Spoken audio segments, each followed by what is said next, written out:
Thank you so much, Sylvia. Thank you, Jack. And thank you to all of the Unity of Carlsbad singers. Oh my goodness. This morning, I love when I get up to speak and I'm already so full, from just being in this space and from, kind of receiving from everyone here. So thank you for that. I also wanted to say, White Christmas is my husband's and my favorite Christmas movie. And that song specifically, my husband is a baritone bass, and he sings that. Oh, love it. You two would probably do a great duet on that song. Yeah, beautiful. So thank you for that. So for those who don't know me, my name is Angie Keys. I am in my final year of ministerial school with Unity Urban Ministries. Whew. And it's always such a pleasure to be here with you.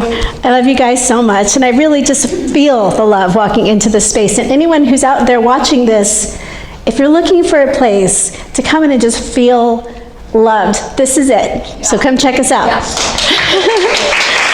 All right. All right, so today my talk is titled, A Time to Sow and a Time to Grow, and it's actually a time to let go as well. So we're going to be talking about the idea of sowing seeds, of sowing seeds outside of ourselves and within ourselves, and the things that slow us down, and also the times when we are ready to let things go, and how to notice that and be okay with it. So I'm going to be starting with the parable of the sower from Matthew 3. So a farmer went out to sow his seed. As he was scattering the seed, some fell along the path, and the birds came and ate it up. Some fell on rocky places where it didn't have much soil. It sprang up quickly because the soil was shallow, but when the sun came up, the plants were scorched and they withered because they had no root. Other seed fell among thorns, which grew up and choked the plants. And still other seed fell on good soil, where it produced a crop 160 or 30 times what was sown. Whoever has ears, let them hear.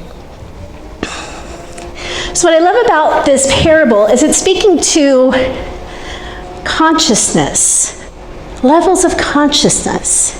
So when we're talking about the seeds falling on the hard ground, we're talking about those ideas, those spiritual lessons that fall upon deaf ears, people who are not ready to hear it, or who are too resistant, right?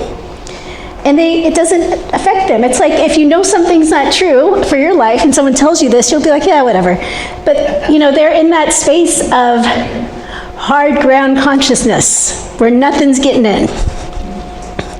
Then we have the rocky soil where it takes root, but it's so shallow that as the plants grow, they can't withstand the challenges. So a lot of times we want to be there, right? We want to get this information and we're excited about it, and yes, I'm going to live by this, but we don't spend time developing the roots.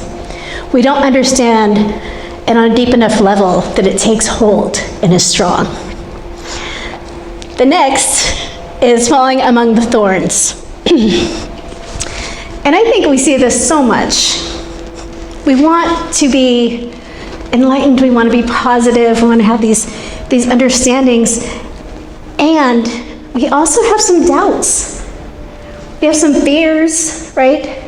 Some thoughts that are not supporting the growth of these spiritual ideas, until eventually those negative ideas or thoughts, beliefs kind of choke out that good that we've been growing.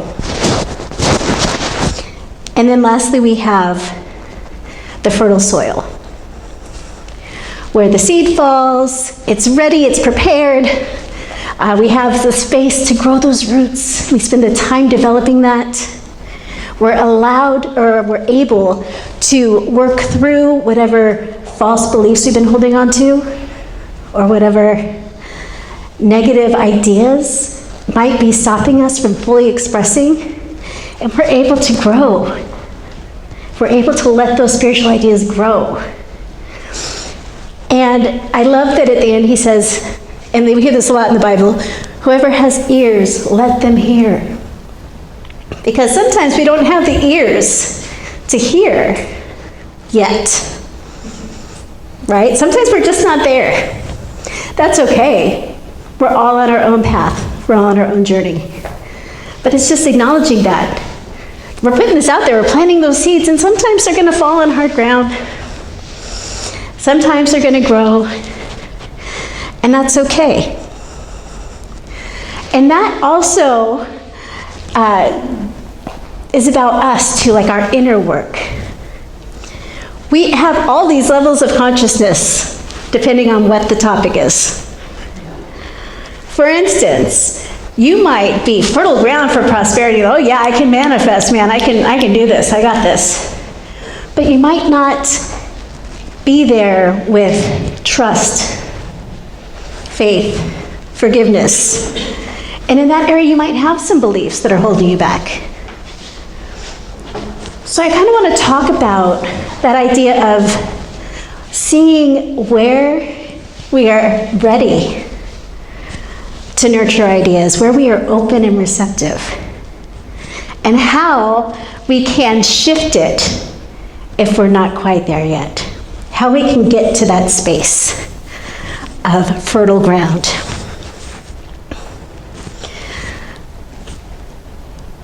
So one of the things that kind of inspired me for this talk was an experience I had at the regional conference. This is a big regional conference where all the ministers are there, and it's kind of like a big party, you know.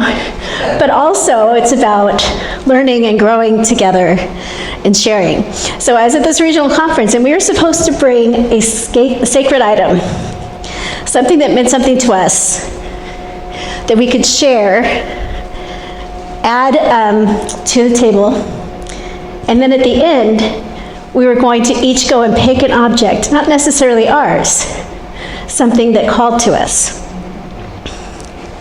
So I got to this event, and I realized I didn't pack my sacred object. So I was feeling a little bit like, messed up. But, you know, I'm a positive person, so I'm like, well, let me look around here. We're in nature. Yeah. There's going to be something. And I found this little pine cone. And it was all closed up, and it was kind of misshapen. But it kind of called to me, and I thought, you know, this to me represents that the journey doesn't always look perfect. But it's still beautiful. Right? It doesn't always open and look beautiful and like that. Sometimes our journey takes a lot of paths. But in the end, we can see the beauty of each of those. So I shared that. I went up, I said, sorry, I forgot my object, but I found this, shared my story. And then a few days later, we went back and did a whole meditation and opened to what are we receiving from the altar. And at the time, I'm thinking, oh, I should pick up my pine cone, because, you know, some people brought some really cool stuff. But I went up to the table, and I saw my little pine cone there, still closed up. And I also saw a rock that said gratitude. And the rock called out to me. So I thought, well, I'm going to go for it. Yeah, I'm going to do the process. And to me, what jumped out to me for that, and it's cool that gratitude, I mean, it's November, but it's cool that we're talking about that today, because gratitude to me is like that highest level of energy, you know? It's like right up there with love and joy. Gratitude can help you to shift out of fear and sadness just by focusing on it. So I picked up this rock and I shared my little spiel. This is why it called to me. And I went back to my chair, and nobody picked my pine cone. That's okay, you know, that's fine. But the next day we closed, and we had a big closing ceremony. And afterwards, I went to the table because I thought, I'm going to grab my pine cone, you know. And I walked over, and there was a pine cone there, but it was all open. And I thought, do pine cones open after they fall off a tree? Like, I didn't know that. And there was a minister standing there, and I said, do they open? And he said, I don't know, maybe. So I did a deep dive. Turns out, pine cones are just this amazing, beautiful protection created for the seeds. even after they fall off the tree, they will stay closed tightly when it's dark or damp or when the conditions aren't right for planting seeds. But when the conditions are right, when the sun is out and it's dry, they open and release their seeds. And I was just like, wow, how cool is that? What a cool lesson, right? So I of course, I still have my pine cone in my car, like right up there to remind me. But it was so perfect because when I went to this event, I was kind of in that space of transition, not knowing what was mine to do next. You know, questioning, feeling a little bit like I was out of my element and trying to be open to just surrender to what was to be learned. So I had my pine cone experience. But it made me think about the idea that it's okay sometimes to close up and to take care of ourselves and to protect those seeds, protect those pieces of ourselves that maybe it's not quite the right time to let them out. And it's okay. Self-care is so important because we tend to give and give because we want to, because we love to. And at some points, we're giving too much. And we get tired. And that's when we find ourselves trying to give from an empty cup. And we just can't. So I found this kind of as I took this as a sign that sometimes you need to be in that stage of nurturing and meditation and healing until you can get to the point where you have fertile soil consciousness. When you're ready, when the world is ready, you can release those seeds and know that they will be planted and they will fall on fertile soil within us too. Because how often have you tried to make a big change in your life, but you feel like you're just hitting a wall, right? It's no fun. But having that time, taking that time to really understand, where am I at? What is mine to do? Why am I being called to this? Helps us to get to the core, helps us to get to the fears that we might have, so that we can get to that place where things can grow and expand and we can celebrate.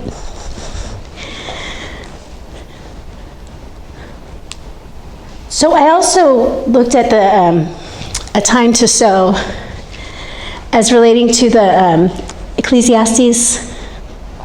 I'm going to read it because I'm going to mess it up. To everything there's a season and a time to every purpose under heaven. There's a time for every season. And I was listening to a podcast. It was with Kyle Cease. Some of you might recognize the name. He was a comic who became a spiritual educator. So he's really fun to listen to, you know. But I was listening to this podcast, and he was sharing this idea about consciousness that really brought it home for me in such a great way. So I wanted to share that today. He compared it to like a one-story house. You move into a one-story house, it's perfect. It's the perfect house for you, everything's great, you live there, everything's going fine, and then one day you find a trapdoor in the floor. And when you open it, there's a whole other story. But it's full of cobwebs and bats and rats or whatever. It's dark and a little bit scary. So you have to go down and have to clean that out so that you can use that space. You have to get in there and kind of really look at the darkness that's there. And then when that becomes light, all of a sudden there's another trapdoor in the floor. And his explanation was, as our consciousness expands, we can see more of the darkness. We can see more of the things that need to be looked at, that need to be seen, so that we can heal, so we can move forward. And I loved that idea of it, that as our consciousness grows, there's more space but we have to explore it. And we have to face it, and we have to work through it. And even though it's scary and uncomfortable, it's so worth it, as I think we all know. So when we're working through resistance, when we're feeling like we aren't quite where we want to be with our consciousness, the first place to start is to really look at what feelings are coming up for us around it. Feelings point the way. Is it fear? Is it sadness? Is it frustration? What is it? What is the thought behind the belief? And then what is the thought behind the thought? And as you go, a lot of times we'll find that underlying thought is, I'm not good enough. I don't deserve this. If I worked harder, it would be okay. Whatever that is that we're holding on to is part of our resistance. And going to that and finding out why. Why do I believe this about myself? I mean, we know that we are Christ expressing in this world. We have the ability to accomplish what is ours to do. And a huge part of that is letting go of those old beliefs. You are good enough. You are strong. You do deserve whatever it is that you're working for. And getting to that space will help to shift that consciousness, help to release those negative thorn thoughts, so you can get to a place where you can start to really grow it. And like I said, it's not fun, because a lot of that comes with some pretty heavy work. But once you get to the other side, it is so freeing.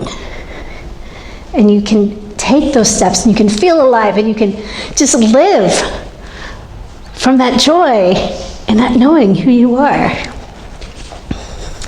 So looking at thoughts and feelings and beliefs, and really getting clear about what is true and what is just old stuff that you're ready to lose, just get rid of.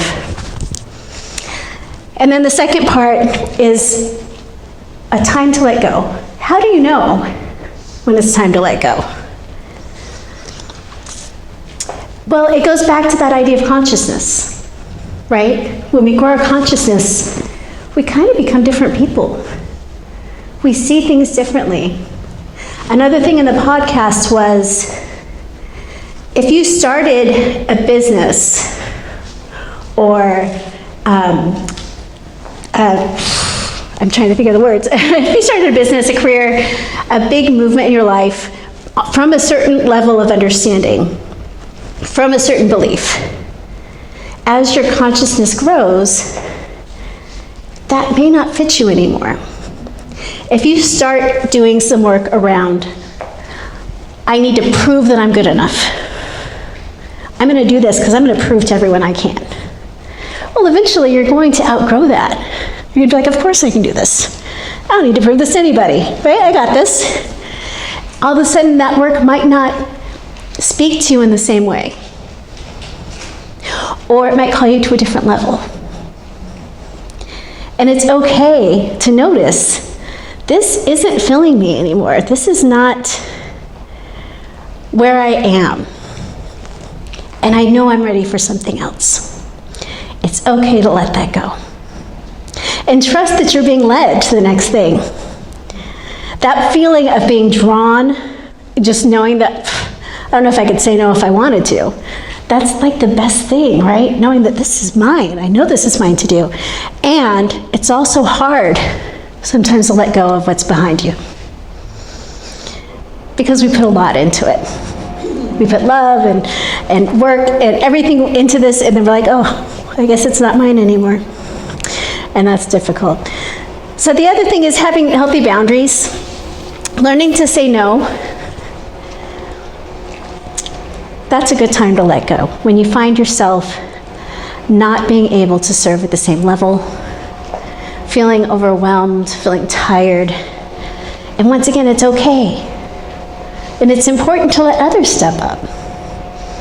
Because when we run ourselves into the ground, we're no good to anybody. So it's okay to let go. It's okay to release the old stuff.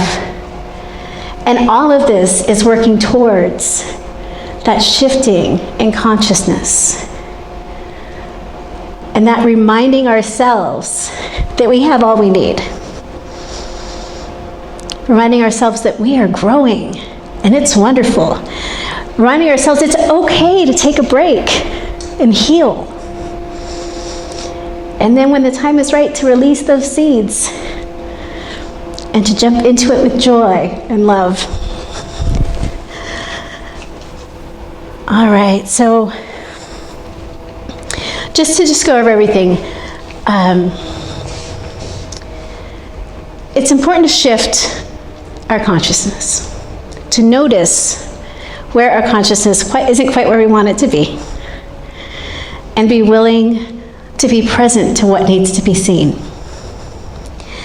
It's okay to outgrow things and to move on with love. And also, if you find that you're doing something from fear or guilt, it's really okay to let go of that. Because the energy you put into something moves forward. It's the same thing as tithing from love. You don't want to tithe from fear and guilt, right? You want to tithe from joy and excitement to give. All right, so I'm going to finish with a quote from Viktor Frankl that just stood out to me and I wanted to share. Everything can be taken from a man but one thing, the last of the human freedoms, to choose one's attitude in any given set of circumstances, to choose one's own way. We get to choose, and we get to choose when to do the work and how. So thank you so much. Let's go out and be love in the world. Thank you.